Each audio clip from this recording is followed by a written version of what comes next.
ভাইরে, হঠাৎ করে ফেসবুকে দেখি কপিলের প্রিয় খাবার সান্ডা দিয়ে ফেসবুকটা ভরে গেছে।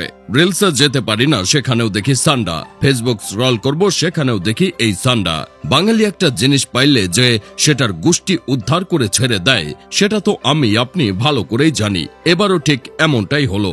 সান্ডা আর কপিলের ছেলে মেয়ে নিয়ে মানুষ এই পরিমাণে পোস্ট করছে।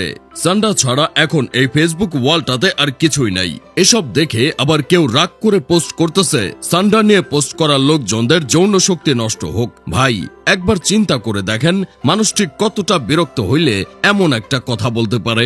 আগে তো বন্ধু বান্ধবরা ফেসবুকে বিভিন্ন সময় হাসির রিলস পাঠাইতো, আর এখন তারা পাঠায় সান্ডার বিরিয়ানি, সান্ডা কিভাবে ধরে, সান্ডার রান্না করার ভিডিও। আগে তো মাইয়ারা তার বয়ফ্রেন্ডদের শপিং করে দেওয়ার জন্য আবেদন করত, বিভিন্ন রেস্টুরেন্টে নিয়ে যাওয়ার জন্য বলতো, আর এখন সান্ডা টপিক আসার পর তো সেসব প্রেমিকরা সান্ডা খাওয়ানোর জন্য আবদার করছে।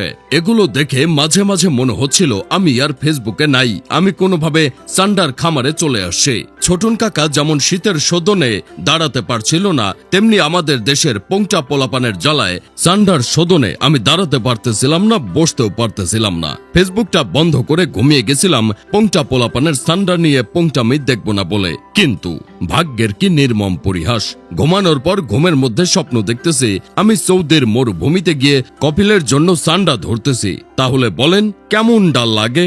এই কয়েকদিনে সান্ডা ফেসবুকে এই পরিমাণ দেখছি যে এখন ঘুমাইলেও এই সান্ডাই দেখি।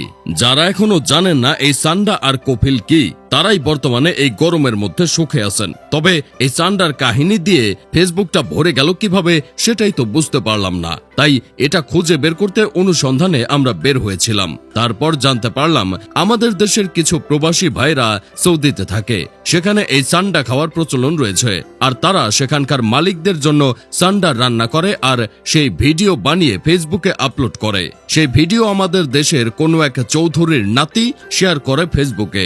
সেই থেকে শুরু হয় বাঙালির সান্ডা খাওয়ার আক্ষেপ। এইসব দেখার পর তো আমার বন্ধু কেরামত সান্ডার মাংস খাওয়ার জন্য পাগল হয়ে গেছে। তাই সারা এলাকা ঘুরে একটা গুইসাপ ধরে এনে বলতেছে এটাই সান্ডা, আজকে এটারই খাবো। চিন্তা করে দেখেন কি একটা অবস্থা তৈরি হয়েছে দেশে এই সান্ডা নিয়ে।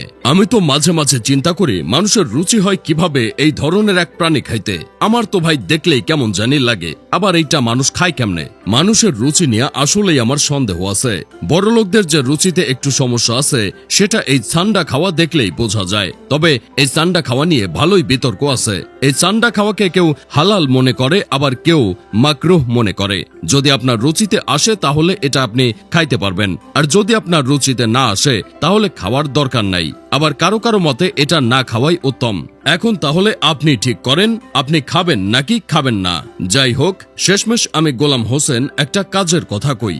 ভাই, তোরা যারা সান্ডা খাওয়ার জন্য ফেসবুকটারে সান্ডাময় বানিয়ে ফেলছিস, তোরা তো আর এই দেশে সান্ডা পাবি না। তোরা এক কাজ কর, এই দেশ থেকে গুইসাপ ধরে নিয়ে সেটা দিয়ে বিরিয়ানি রান্না করে খেয়ে ফেল। তোদের যেহেতু সান্ডা খাওয়ার রুচি হয়েছে, আমার বিশ্বাস তোরা একটু চেষ্টা করলে গুইসাপটাও খেয়ে ফেলতে পারবি।